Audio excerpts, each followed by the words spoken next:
we're going to do a lot of shooting at what I'd call a predictive pace. So let's get our terminology here, and then we'll talk. All right. Watch the gun here.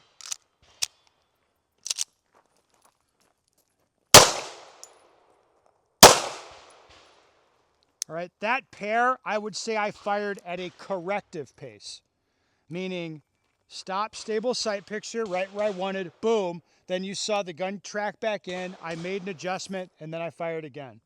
Everybody gets that? All right, how often in a USPSA type of setting would you do that? Where you're correcting the sight picture. Very long shot. Yeah, it's extreme, right? It's like it's a 20-yard head box. It's a 50-yard target where it's like it's got to be dialed. All right?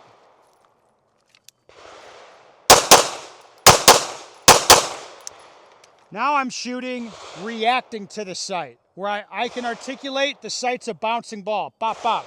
I just see the red ball bounce off that spot. Right? Here. Now I'm shooting as fast as I can pull the trigger. I would describe that as predictive. Right? So this means based on training and experience, I feel the gun connected in my hands. I'm indexed on that spot on the target, and I know like the gun is going to track back more or less to that spot that I'm looking at. Does that make sense so far? Like as far as language, corrective, reactive, and predictive. So the reason that we have to have predictive shooting in the vocabulary is because of this. Let me make an example here.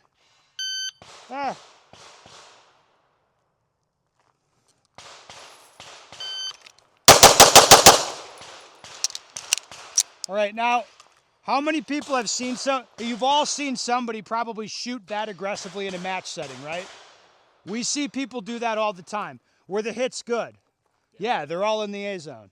But could I sit here and honestly tell you that I'm reacting to the sight every time? Like, yeah, I see the dot come down. I'm like, oh yeah, now I can. Nobody would believe that, right? I could say, I see red dancing there, and I just keep seeing it dance, and I keep pulling the trigger. That people could believe. But as far as like individually making a decision on every round I fire, you just like, no way. So in that scenario, is your dot leaving the window? Are you losing Yeah. the dot? Yeah. But I know it'll come back. Like, so it's like I'm fixated on the white thing. I'm fine with losing the red thing. All right, does this make sense so far? Yeah.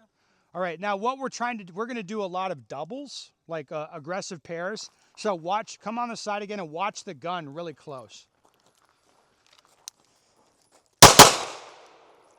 Now what just happened?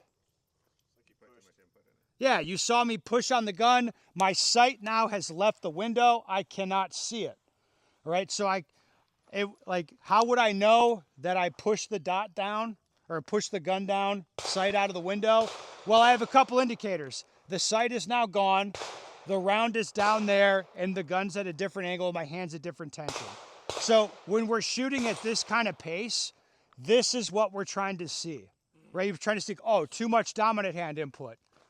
All right? How about that? Yeah, like the gun tracked up. You're like, well, that's not right. I'm staring at the sight or like not staying fixated on the white. What about that? What? That was good, right? Yeah.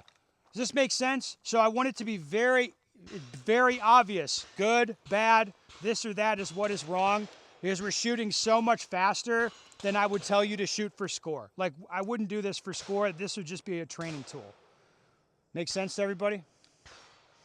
Okay, let's go over here. Let's do some doubles. I want to shoot a different target. I want to get back on my target.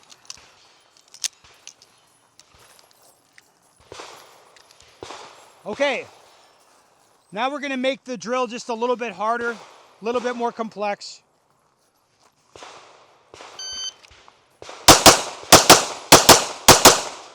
Right, at the tone, we're going to draw to the pistol, connect to it the way that you judge is right. If the grip feels good to you, okay. Index on the white spot, pair. Let everything settle down, pair. Let everything settle down, pair, and so on. Total of 4 pairs. The only time that I care about is that you shoot the pair itself aggressively. In between pairs, You should assess everything that's happening, and you should re-index the gun exactly on that white spot. When you draw the gun, again, you connect to it the way that you judge is right. So it's like, I don't want to introduce any errors here that are anything apart from just the firing cycle. Make sense? Now, at 5 yards, what kind of result do you think is okay?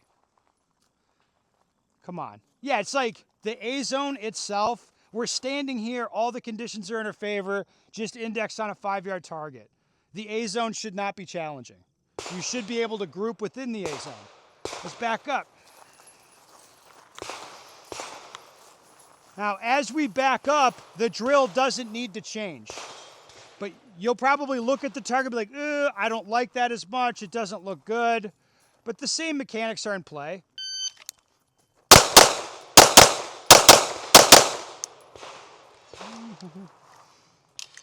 Some more blammo. Here we are. Here's some ammo. Back up a little bit. Now as we back up to here, how many of you like the look of the target now? No, you're not going to like it. But again, as a training tool, I'm going to challenge you to shoot this aggressively. As long as you're hanging them on the cardboard, I'll challenge you.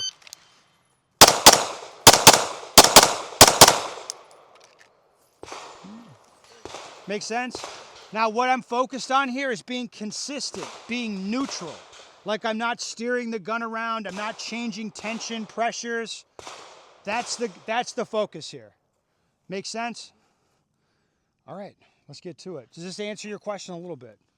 Like, so this, like again, this is the big answer is this is a training tool. Yeah, I mean, I've been a rifle shooter since I was 18. Okay, I'm kind of old, maybe It's older okay. than you.